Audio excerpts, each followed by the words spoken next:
Zoe's missing childhood friend has been found. He lost his memory from the trauma, mistakenly thinking Zoe was his girlfriend. Zoe didn't correct him. You still have family and friends by your side, but he only has me. But she forgot. I once told her, I'm the executioner of our relationship. If one day, you stop loving me, I will disappear from this world. She was also my one and only. Later, Zoe married her childhood friend in a happy, intimate ceremony, and I was left to sink to the bottom of a river by a murderer. When my disfigured remains lay on Zoe's autopsy table, her usually steady hands trembled so much she couldn't hold the scalpel. Chapter 1. Due to continuous rain in H City, citizens are advised to stay safe during travel. The wipers brushed away the mist, and I couldn't help but think. All the recent string of horrifying murders had occurred during the rainy season. As a senior forensic pathologist, Zoe's life revolved between the autopsy lab and the hospital. She was too busy even to return my calls. Her message in our chat was short and to the point. See you at the Civil Affairs Bureau at 2 p.m. My fingers unconsciously tightened around the steering wheel. The system sighed. 8 years of effort wasted just like that. Peter, don't you feel regret? I gave a bitter smile. How could I not? 8 years. I had long since grown used to Zoe's presence. To me, she was a friend, a lover, family. I couldn't deceive myself, pretending I could just turn the page. I waited at the Civil Affairs Bureau until the rain stopped. The appointed time had passed by 2 hours. Rubbing my numb legs, I dialed Zoe's number again. As usual, no answer. I turned the car around and drove to the H City Police Department. Zoe rarely joined social gatherings, and I'd never met her colleagues. When they saw me for the first time, the officers wore somber expressions but relaxed once I stated my purpose. You're looking for Zoe. She's at the hospital with her brother-in-law. Her brother-in-law is mentally unstable and loses control whenever it rains. Only Zoe can calm him. The brother-in-law he mentioned was Zoe's long-lost childhood friend, Jonathan, the only surviving victim out of the killer's 5 attacks. My breath condensed into mist, and my frozen hands began to vibrate with the ringing of my phone. The caller ID showed it was Zoe. I waited for you at the Civil Affairs Bureau for 2 hours. Her tone was indifferent, as if oblivious to the frustration in my voice. Sorry, work ran late. Let's reschedule. You can go home. Of course, work. Again. Those 2 words were like a wall blocking all my rising emotions, leaving me with nowhere to vent. She was numb from dissecting remnants and facing death head-on. As her husband, I was supposed to support her, be her stronghold, but with every concession, my understanding became enabling. She took it all for granted. Does it feel good, sis? A boy's breathless voice echoed over the phone. I couldn't hold back a cold laugh. What's this? Since when did corpses start talking? Even over the phone, I could imagine her face turning cold instantly. Peter, stop with the sarcasm. Fine, then come outside. My firm tone made Zoe hesitate. I'm right outside the police department. Do you dare come out and see me? A long silence filled the line. We both knew the answer all too well. Peter, he's different from you. Zoe softened her voice, her footsteps quickening, as though she feared even a whisper might reach Jonathan's ears. You still have family and friends by your side. Jonathan's parents divorced, and his mother passed away 2 years ago. He was kidnapped as a child and has been struggling for survival all these years. Peter, he only has me. I heard the crack in her voice. Suddenly, I remembered, after 8 years together, she had never once shed a tear for me. Yet when she reunited with Jonathan, she didn't hesitate to pull her hand from mine. She held him in her arms, crying as if her heart was breaking. Chapter 2. They said they couldn't reach my parents. You're the only one who came to see me. Are you my girlfriend? Jonathan was thin, his features sharp and gaunt. He held Zoe, his eyes skimming past me with indifference as he rolled up his sleeve, revealing the scars on his arm. Look, I even kept your name here, Zoe. Zoe brushed her fingers over the scabbed-over mark, her lips trembling, her pale hand intertwined with Jonathan's fingers. I am. She spoke with the solemnity of a vow. As the door to the hospital room closed, I didn't receive an explanation from Zoe. Instead, I was met with a blade that pierced straight through my heart. Peter, let's get a divorce. Jonathan doesn't remember, but I do. I can't let him be the third wheel. Her words were final. Not a single word about our 8 years together, as if the love I poured into her meant nothing. Too trivial to mention. My words caught in my throat, and I couldn't stop the choking feeling from surfacing. Zoe looked at the redness around my eyes and frowned deeply. Can you stop overthinking? Jonathan and I are part of a blended family. He's my brother by name. He's a patient now, fragile and in no state for shocks. When he's better, I'll explain everything and we can remarry. She sighed. You're almost 30, and here you are, competing for attention like a child. Peter, can you please grow up? I clenched my fist, my voice barely above a whisper. Zoe, do you remember the vows we made at our wedding? The doctor's call for Jonathan's family to sign paperwork drowned out my question. Zoe pressed her fingers to her temple and whispered as she left. Peter, don't bring up the past. I don't fall for that. The last shred of hope within me shattered. At our wedding, We had made vows to each other, to love only one in this life, never to betray. If I break this promise, may I never see my true love again, and be left with no place for burial. She broke her promise. I whispered, Zoe, aren't you afraid? Or was your vow never sincere from the beginning?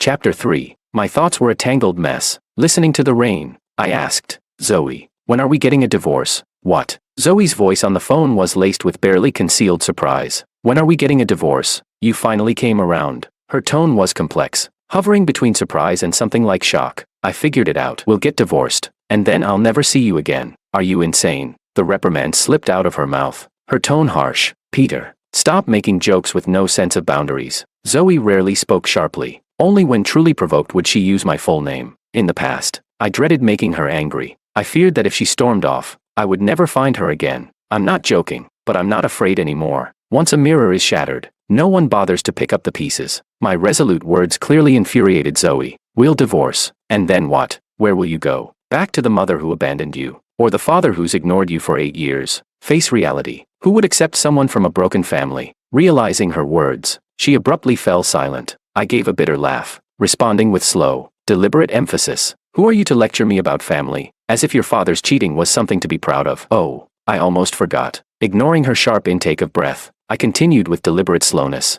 At least you have plenty of good friends to share everything with. Peter, Zoe screamed, losing her composure entirely. Unlike her usual self, I laughed. 8 years, by now, we were part of each other, woven into our very bones. Break the bones, and the tendons still cling. We both knew exactly where to strike to hurt the most. This ugly fight ended with Zoe's final words. I'll be at the Civil Affairs Bureau at 9 o'clock the morning after tomorrow. Then, only the dial tone remained on the line. I tightened my grip on the steering wheel, watching the rain stream down the window. The rain continued, unending. As the heat of anger drained from my body, I was left with an all-consuming cold. The temperature had dropped. Chapter 4. The pendant hanging from the rearview mirror swayed. The hourglass it once held had been replaced with a book charm. I remembered the photo Zoe kept in her wallet. Jonathan held the same book in that picture. Even the title was identical. Every part of my past had been overtaken by someone else. In the end, she couldn't even keep the past separate from the present. The car behind me blared its horn, jolting my eardrums. The system murmured timidly, Peter, you took the wrong road. I snapped out of my daze,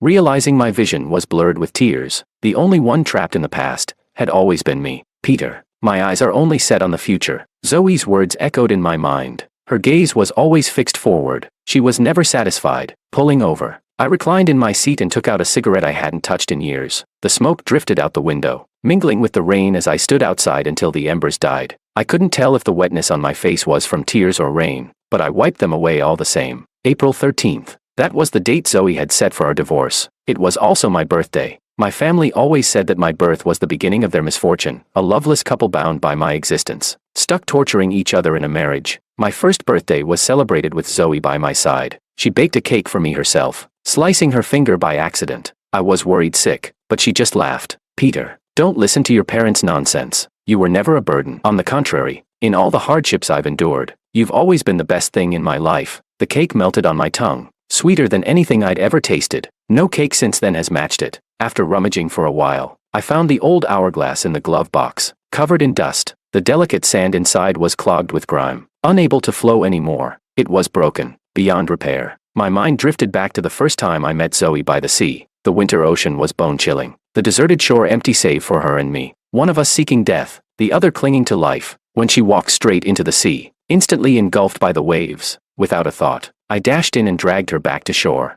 Her eyes were red from the salt water, and I wrapped my coat around her. The sea is too cold in winter. Let's wait for spring. Okay.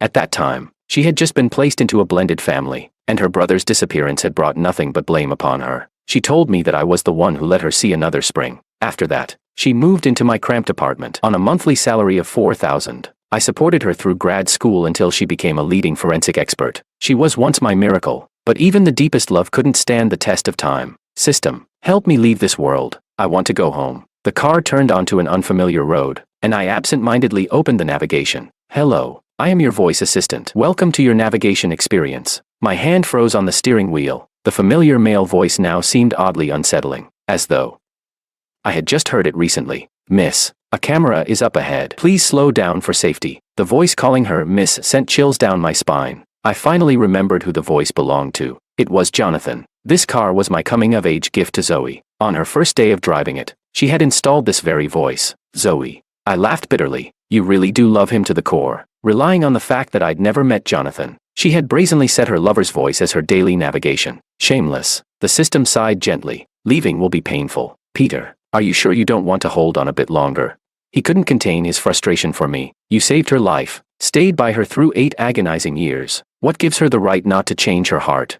Love doesn't come with reasons. I silenced the sickly sweet Miss voice. The car fell into a long silence. And finally, the system responded. Understood. The process of leaving is arduous, so I'll make it easier for you. After all, I've watched you grow up. A soft murmur, almost inaudible. Thank you. Alone in this foreign world for 9 years. Aside from Zoe, the system was my only remaining family. There was no one better to choose my ending. If it's possible, I'd like Zoe to be the one to handle my remains. She would dissect my remains with her own hands. And from then on, every body she autopsied would carry a piece of me. Chapter 5. I parked outside the apartment complex, looking up at the myriad of lights, searching for the one that belonged to me. Usually, Zoe would be on the balcony, staring into the distance. She'd only turn and smile when I called her, then retreat back inside, closing the door swiftly, as if even a second longer would be too much. I'd never asked who she thought of during those moments, nor had I ever asked why she couldn't bear to look at me for more than an instant. Now, the trust that had held us together was shattered. I wanted to see the answer to my questions with my own eyes. I turned on the dashcam. Among the routine trips between her 2 destinations, the only deviation was a stop at a men's clothing store.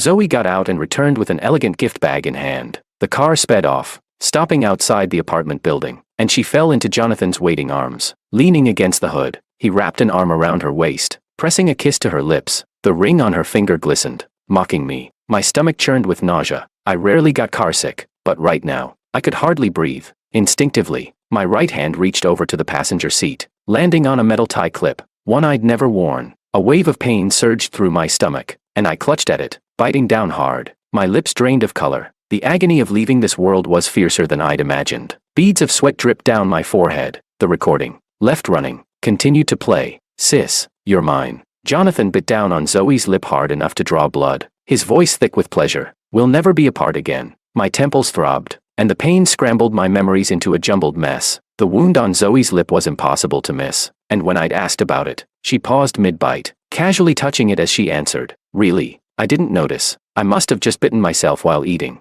The audio played on, the sound of kisses, her sighs wrapped in his coat as he carried her into the passenger seat. Disgusting. I threw open the door and stumbled to the trash can, vomiting until there was nothing left but bile. Peter, Peter. The system's urgent voice broke me out of my daze. Wiping my mouth, I turned and went upstairs. The apartment was pitch dark. I didn't bother turning on the lights, feeling my way to the couch. System, wake me up in 2 hours. Then I closed my eyes and fell asleep. Though my head throbbed painfully, my mind replayed the memories on a loop. Every frame from the surveillance video slowed down in my mind. Every word crystal clear. In that recording, I'd heard Zoe on the phone. She was talking to a friend, who laughed teasingly. Impressive. You've got 2 men falling over themselves for you. Like the heroine of a drama. Everyone has their 2 roses. One red, one white. To have both and keep them in line, now that takes skill. Zoe narrowed her eyes, applying lipstick with an almost calculated precision. The trick to winning a man's heart is to make him surrender willingly. Only I can accept his flaws. Only I can soothe his pain. Understanding someone makes it easy to make them fall, and keeps them hooked the longest. Her friend laughed loudly, her tone exaggerated. What a broken soul. You're quite the strategist, Zoe. A broken soul. She was talking about my family, about the abuse Jonathan had suffered, things we'd both endured without fault, and yet we were marked as damaged goods. At that moment, disillusionment washed over me. The warm love I once held turned ice cold. Heartbreak wasn't about parting, it was realizing that the one you loved wore a mask you'd never truly seen. The process of disconnecting from the system began, and I hadn't felt a fever in so long. As I rummaged through the empty medicine cabinet, I recalled that ever since Jonathan's return, Zoe kept the medication with her. Once it ran out, she hadn't bothered to restock it. I thought I'd buy some myself when I felt better, but one day turned into 3, and soon, the day of our divorce arrived. Feeling the heat on my forehead, I sighed in resignation. Zoe was eager for the divorce, and I didn't want to delay it either. Dying without divorcing her would mean being buried as her beloved. How absurd. I didn't want my journey to the afterlife sullied. I was in Northwest shape to drive, so I dragged myself to wait by the curb. Kids were streaming out of school, and the traffic was jammed tight. Raising a hand weakly, I hoped a taxi would stop without me needing to shout. But before I could get a ride, my body gave in. Dizziness turned my vision black, and my thoughts slipped away. When I opened my eyes again, I tasted something sweet. A little girl with pigtails held a lollipop. Her eyes filled with concern. "Mister, are you feeling better?" My mom went to get help. "Don't worry. She faints sometimes too, but candy always helps her. She must have mistaken my collapse for low blood sugar, like her mom's." The sweetness filled my mouth, easing the pain a little. "I'm sorry, if only I had a bit more authority." The system's voice was thick with guilt, sounding like an old, malfunctioning recorder. I shook my head slightly and managed a faint smile. "I'm fine, thank you. I don't blame you." I reassured the system silently in my heart. Its voice remained filled with regret, and the ambulance siren echoed in the distance. A woman in a white dress helped me up, speaking in a calm tone. "You collapsed just now and hit your head. No wonder the back of my head throbbed. How do you feel? Do you need me to stay with you?" Gazing at her worried eyes, guilt bubbled within me. "I'm fine. I can go to the hospital on my own. Thank you for calling for help." Refusing to go to the hospital now would only worry her, so I reluctantly allowed myself to be taken. I clutched my throbbing head, feeling pain radiate through my body. As I was helped onto the ambulance, a call came through from Zoe. She usually only texted, so a call meant she was likely impatient from waiting. I looked at the caller ID with steady eyes and hung up. "Hospitalized with a fever." I tapped out the location and sent it. I had waited for her for 2 hours once. Now it was her turn. When Zoe arrived at the hospital, fuming, I was hooked up to N4, calmly reading a book I hadn't finished. She flung open the door with force, and I looked up slowly, saying, "Sorry, illness got in the way. Let's reschedule. You can go home." The flat tone in my voice made her grit her teeth. She could tell I was echoing her words from before. Her gaze fell to the 4-needle in my hand, and she sneered, trying to fake illness to gain sympathy. "Peter, can you stop being so childish?" Her reproachful stare drew a laugh from me. Maybe she hadn't fooled me with her flimsy act, but she had fooled herself. Otherwise, I couldn't imagine how she could say such things so righteously. "Peter."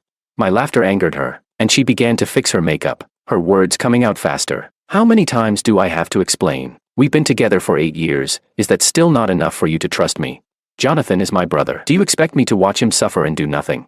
"Peter, I could never be as cold-blooded as you." I closed the book in my hands. "Yes, I'm cold-blooded. Cold-blooded enough to save a burden. For 8 whole years." Zoe fell silent, her hands gently cradling my face as she whispered, "You've lost so much weight." The abrupt change in her tone left me at a loss for how to respond. "I'll go buy you some porridge. Try to finish it, okay? Every time you push yourself too hard, you end up with headaches that keep you from sleeping. I work so hard to nurse you back to health. Don't put yourself through this." It had been so long since she'd shown me this kind of gentleness that, for a moment, it felt as though we had gone back to how things used to be. Back when the girl before me had eyes only for me, without shadows of anyone else. "Peter, believe it or not, I only love you. I'm helping Jonathan because I owe him. I'm just going through the motions with him. I won't really divorce you. Please, don't be mad." "All right." She closed her eyes, waiting for me to kiss her, but I only sighed and said, "Peter, remember to take a leave tomorrow. We're getting divorced." Thinking I'd relented, she didn't question the kiss I didn't give her and simply smiled. "You're my favorite." But I was only tired.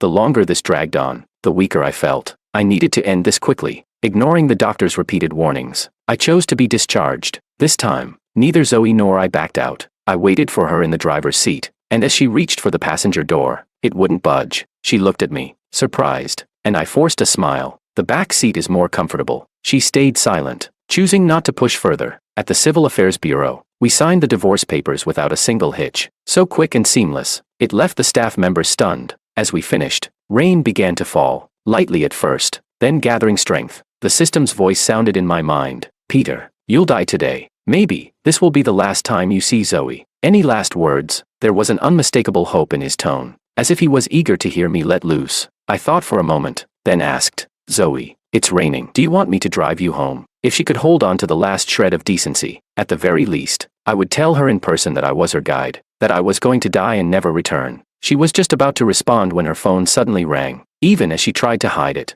I saw the caller's name. It was Jonathan. His voice was hoarse, tinged with a sob. "Sis, where are you? It's going to rain, and I'm scared. Could you come be with me?" Lightning streaked across the sky, and his voice cracked into a panicked scream. "Don't hit me. I'll behave. Please, don't hit me. I'm on my way right now." Her answer was already made. Jonathan got lost in the rain once. The trauma left lasting scars. He needs me. "Peter, you should go." Her voice was gentle but resolute, leaving no room for argument. "All right." As I turned and walked into the rain, I heard Zoe say goodbye. I didn't reply, because we wouldn't meet again. This would be our final farewell. Chapter 6. The rain soaked my hair as I wiped the mist off the screen of my phone. It was 5:09 p.m., but the pitch-black sky made it hard to grasp the passage of time. Standing by the road where I had previously fainted, I watched the cars passing by, only to hear a familiar child's voice. "Sis, how much further? If I'm late getting home, my mom will worry." I was always sensitive to voices. I was sure I'd heard her voice before. Turning around, I saw the same child who'd given me the lollipop,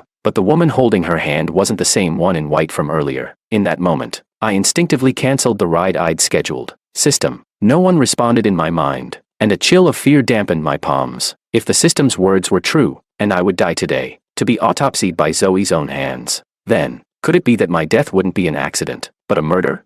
All 5 recent murders happened on rainy nights, with victims being young men and women. The killer's methods were brutal. I recalled the news broadcast I'd seen earlier, and the system's worried warning replayed in my mind. "Peter, death by leaving this world will be painful." Before my thoughts could catch up, my body was already moving, jogging toward the girl's receding figure. The woman holding her wrist was small and frail, dressed in a loose hoodie, her lips pale. They turned down a deserted alley lined with abandoned, half-built structures. I pulled my phone from my pocket and dialed emergency services, swallowing nervously as I spoke into my earpiece. "Hello, I'm on the ancient road in Alley B, North section." The empty street echoed with the sound of footsteps, splashing in the rain. I froze, but the footsteps continued behind me, steady and unhurried. Not daring to look back, I surged forward, shoving the woman in the hoodie away from the girl. "Who are you? Dragging someone else's kid around? Do you even know her?" My outburst stunned the woman into silence. Her lips trembled, and she shivered. I pushed the girl's shoulder, my voice hoarse from tension. "Go. Run straight ahead, then turn right. You'll see the security office. Ask the guard to take you to the police." She stared at me in surprise, but I urged her forward. "What are you waiting for? Go." The girl stumbled as she fled, her small figure quickly vanishing down the alley. She ran away. "So you're not getting out of here?" A deep voice sounded behind me, laced with a near-sadistic amusement. Even though I had prepared myself, a tremor still shook my body. Turning around, I saw the man's face obscured by the hood of a red raincoat. The air was thick with the scent of iron, mingled with a faint trace of blood. As a blade struck my back, my phone slipped from my grasp. The last call I made was to my emergency contact. It rang twice, then cut off. The pain blurred my vision as I used my last ounce of strength to grip the box cutter in my pocket and drive it behind me. The next second, I heard the killer grunt in pain. "You're going to hell." With a final, fading breath, I heard the sound of the blade sinking into flesh. The pain wasn't as intense as I'd imagined. "Peter, are you okay? I upgraded my access in time to help you leave your body. Spared you from further suffering." The system's voice sounded like it was coming from a different world. My dim vision slowly brightened, and I witnessed the men dismembering my body. "Don't look. I'll give you a live feed of the 2-timer. The system blocked my sight briefly. Then I saw Zoe's figure. She held an umbrella as Jonathan clung to her, his whole body trembling. He's nearby. I can tell. His footsteps, his breathing, the sound of his knife slicing through flesh. Jonathan, disoriented and agitated, tightened his arms around Zoe. "Don't be afraid. I'm here. No one's going to hurt you." Pressed against Jonathan's chest, Zoe tried to soothe him, but he cut her off with a sudden kiss. They kissed passionately, oblivious to anyone else. Only 2 streets away, my dismembered body was stuffed into a car trunk, blood and flesh in a grotesque heap. "Disgusting," the system muttered, aggrieved. I watched Jonathan's possessive grip on Zoe and asked thoughtfully, "System, if the Rain Knight killer had 2 accomplices, one to lure, the other to kill, how did Jonathan, someone with no physical advantage, manage to survive?" The system fell silent. The woman who had helped the killer tonight was clearly new to this. Otherwise, she wouldn't have been so panicked, letting the girl escape so easily. So, who was the bait that had lured 3 women and 1 man to their deaths, yet remained invisible to the police's watchful eyes? Who could it be? Chapter 7. After I went missing, Zoe couldn't reach me by phone. Jonathan followed her, feigning concern. "Sis, did you do something wrong to make him angry?" "Don't worry about him. He gets mad over nothing." Zoe slipped her phone into her pocket, her face expressionless, while Jonathan counted the days, murmuring, "Sis, when will we get married?" "Tomorrow." Zoe's reply was decisive. "The doctor said you can be discharged tomorrow. Then, we'll get married. By then, you should remember almost everything." Jonathan kept his gentle smile, though it didn't reach his eyes. "Do you really want me to remember everything that badly?" "Of course, after all." But Zoe's response was cut short as Jonathan continued for her. "After all, I'm your boyfriend, right?" He smiled, but his fingers clenched the bed sheet tightly. Their wedding was grand, yet the guest list was sparse. No family. Only a few of Zoe's friends attended. An extravagant wedding venue. Custom rings. Everything I once wanted to give her was now given to Jonathan instead. When Zoe and I registered our marriage, we were poor, too poor to afford a wedding. I'd saved for 6 months to rent a pretty attic apartment. The rest of the money went into buying her a wedding dress. It was the dress of her dreams. Yet when she took the bouquet, there was no joy in her eyes. I didn't blame her. Our wedding had no family blessings, no friends celebrating. It was a modest wedding, but it was everything I could give, and yet, I still felt guilty. Guilty for not giving the girl I loved the wedding she deserved. I had once promised her, one day, I'll throw you the grandest wedding. The promise came with a condition. As long as we never fall out of love, the flower arrangements, the dress, the renowned pianist she admired, I'd prepared them all. Zoe had inherited everything I'd arranged. Only the name on the wedding invitation had changed. Do you, the bride, vow to take him as your husband, to love him in sickness and in health, in wealth and in poverty, forever true? The officiant's heartfelt question made Zoe instinctively touch her finger. The ring she had just recently removed left a faint red mark. I threw out everything belonging to that two-timer, the system announced with pride. I erased all traces of you, photos, memories, objects. No one will remember your name except Zoe. Thank you. I couldn't stop the tears welling in my eyes. This was the promise I'd made with the system when I first arrived. Come in light, leave in peace. The mark I left in this world would be wiped away by my own hand. I do. Zoe lowered her gaze, avoiding Jonathan's eyes. Was it guilt for betraying me, or guilt for deceiving him?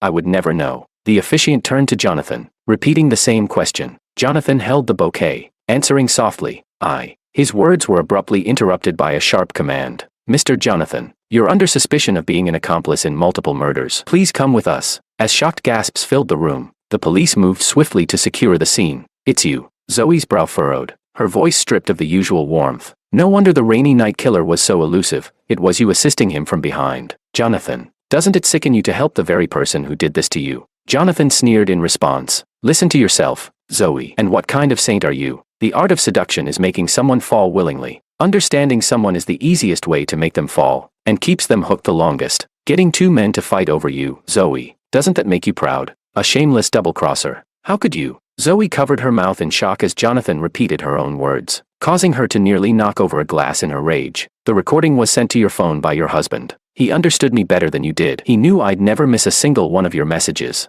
Jonathan grabbed the glass and threw its contents in her face. That amnesia was all a lie. I got close to you because it was the perfect cover, hiding in plain sight as a victim to evade police suspicion. Did you really think I could ever fall for you? His voice was as cold as ice, his gaze filled with pure hatred. My dear sister, you were the one who lured me with promises of sweets, leaving me alone until nightfall. If it weren't for you, I wouldn't have been kidnapped, wouldn't have been trapped in that monster's house as bait for murder. You destroyed my life, so, in return, I'll make sure you suffer a fate worse than death. Jonathan's smile twisted into a grotesque sneer as the police pinned him to the ground. His crazed gaze bore into Zoe as he spoke, each word dripping with malice. Peter won't be coming back. Peter was his target. He never misses. The wedding descended into chaos, as the soon-to-be-wed couple tore into each other with accusations. The system murmured beside me, a real dog-eat-dog spectacle. It's not over yet, I replied calmly. Zoe won't believe it until she sees me with her own eyes. She's a master of self-deception, as I expected. For the next several days,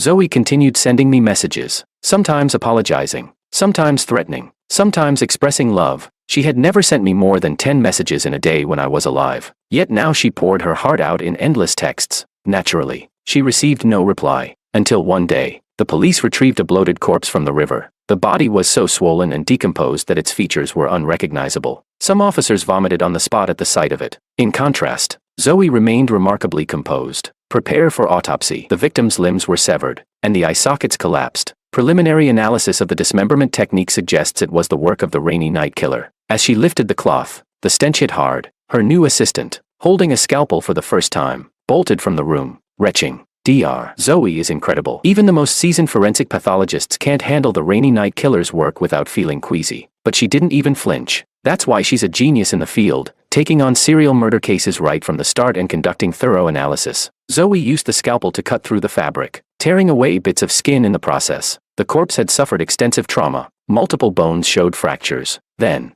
her hand froze in midair. On the scapula of the corpse was a faint black rose tattoo. She recognized that rose. It was the one she tattooed onto my shoulder herself. That day, her father had been drunk, screaming at her, calling her a disgrace, a curse on the family. For the first time, Zoe snapped back at him. You brought this on yourself. You betrayed Mom, ruined our family. Now your mistress is dead, and her son is missing. In the end, you're left with nothing. I hadn't caught her final, whispered words, but the next moment, her father lunged at her with a bottle, swinging it at her head. She had work in the morgue the next day. I instinctively stepped in front of her, the bottle smashing onto my shoulder, leaving a jagged scar. Looking back, I now understood her whispered words. I destroyed your family too. Fair, isn't it? No wonder she said she helped Jonathan because she owed him. To get back at her cheating father, she had taken out her anger on her beloved little brother, and had nearly cost him his life. I watched Zoe's trembling hand hover in midair, her eyes widening with disbelief as she whispered, "Peter." The autopsy never reached its conclusion. In a rare break from her composed demeanor, Zoe abandoned the scalpel, frantically dialing a number that would never connect. No, it can't be. Peter is just angry. He wouldn't ignore me. What finally shattered her last hope was my 911 call recording, and the last call I'd made, which she had dismissed with a simple hang-up. Holding my shattered phone, Zoe let out a bitter, mocking laugh. The system sneered, but I waved it off. There's one last gift for her. In our message thread, my unsent text was a simple farewell. Goodbye forever. Zoe read that sentence over and over, until her tears blurred the screen, the letters dissolving before her eyes. The phone, already near its end, finally powered off for good, and with that, every last trace of me in this world was gone. At last, I was free to go home, without a single tie left to bind me here. Those 3 extra years after the wedding, I extended your lifespan by them. The system spoke in a quiet tone. I checked, your malignant tumor was still in its early stage, and I even found you the best doctor. Peter, you were my first friend. You need to live on, and don't you dare forget me. Got it? Of course, I smiled. Your family to me, the one who had been by my side for 9 years, my only family in this world. Zoe's perspective. I sheltered the accomplice of a murderer, and because of it, I lost the men who had been by my side for 8 years. When that decayed corpse was laid out on the autopsy table, I thought it was just another routine examination, until I saw the swollen and deformed flower, the black rose on Peter's shoulder, the rose that symbolized him, my black rose. But my Peter was still alive. Surely, he was just angry with me. I would make it up to him. He still owed me a wedding. Throughout the wedding ceremony with Jonathan, my mind was filled with Peter's shadow, but I never imagined that he'd already died, that he'd left me the moment he walked out of the Civil Affairs Bureau in the rain, and that I'd missed his last call. According to the girl Peter saved, he'd been attacked only a street away from where I was. I knew better than anyone the rainy night killer's habits. I even hesitated before choosing not to go home with him. I'd once said my eyes were set only on the future, but now, I regretted it more than anything. Regretted that I hadn't turned back, that I hadn't reached out to take Peter's hand. I fled home. Abandoning an autopsy was a serious breach. I could be barred from ever holding a scalpel again, but I couldn't wait any longer. I had to see Peter. He'd been with me for 8 years. He'd promised he'd stay forever, but I couldn't find him. It was as though he had vanished like a dream. Our photos, our memories, everything was just shadows of me alone. I was on the verge of losing my mind. I asked everyone I could find, "Do you know where Peter went?" Every single person looked at me the same way, blank, confused, bewildered. Who is Peter? He was my love, my husband. Zoe, are you under too much stress? Isn't your fiancé Jonathan? Just because he's in prison doesn't mean you need to invent some fictional person to fool yourself, right? Exactly. Besides, who would stay with you for 8 years without even demanding a title? Peter would. Ever since the day he saved me, Peter had never left my side. I thought he would never leave me. He had existed, yet no one remembered his name, his face. Even the neighbors who used to see him every day only had a vague memory. I remember there was a guy around you, but didn't he end up in jail? Poor girl, you had bad luck with men. I suddenly remembered something Peter had once said. He'd said he came lightly and would leave with no traces. He'd told me he was my guide. If I stopped loving him, he would disappear and never come back. He had never lied to me. I should have believed him. I could have kept him with me. A neighbor's scream pulled me back to reality. My temples throbbed, and I felt the wetness under my nose. It was blood. I had contracted syphilis. The source, naturally, it was Jonathan. He had relied on me, drawing me into a toxic addiction to him, knowing exactly how to manipulate my emotions and make me lose control. I should have resisted him. When I visited him, he smirked through the glass partition as I told him, "It serves you right." An impure woman, infected by an impure disease, perfectly matched. Jonathan had been sentenced to death and served as a witness to expose the killer's crimes. The little brother who once followed me around had transformed into someone unrecognizable. "Do you remember Peter?" When I asked him this, he doubled over in laughter. "Who? Your lover? Why should I remember the name of your lover? You must be out of your mind to ask me something so idiotic." They told me the 6th victim's identity remained unknown. No matter how hard I fought, Peter's ashes were never released to me. It was as if Peter had known his end was near, for he left one final wish on his phone. His remains were to be entrusted to the girl he had saved. When I pleaded with the girl's mother, asking to take care of his ashes myself, she questioned me. "If you were really his wife, why didn't he mention you in his will?" because Peter didn't want to see me. He told me, goodbye forever. In the end, I found myself back at the police station. The charge? Assault. When I fought with the woman, she had smashed a vase over my head in self-defense. As the searing pain pulsed at the back of my head, it finally dawned on me. No one would stand in front of me anymore. My condition worsened. I began to see Peter everywhere. He lived in another world, surrounded by people who cared about him. He had loving parents, encouraging friends, and a girl who would secretly place flowers on his bedside table. He never belonged to me alone. Do you regret it? A mechanical voice echoed beside my ear. Yes. I regret it. I want Peter back. I want to see him again. I begged desperately to the voice, only to hear a cold laugh in return. Then regret it for the rest of your life. After all, I'll make sure you suffer the same pain Peter endured. Disease, mental decay, weakness in your limbs. You'll lose the hands you once prided yourself on. You'll drift between hallucinations and reality. Zoe, you should never have betrayed him. The system's voice taunted. I'm very protective. Don't ever cross my family.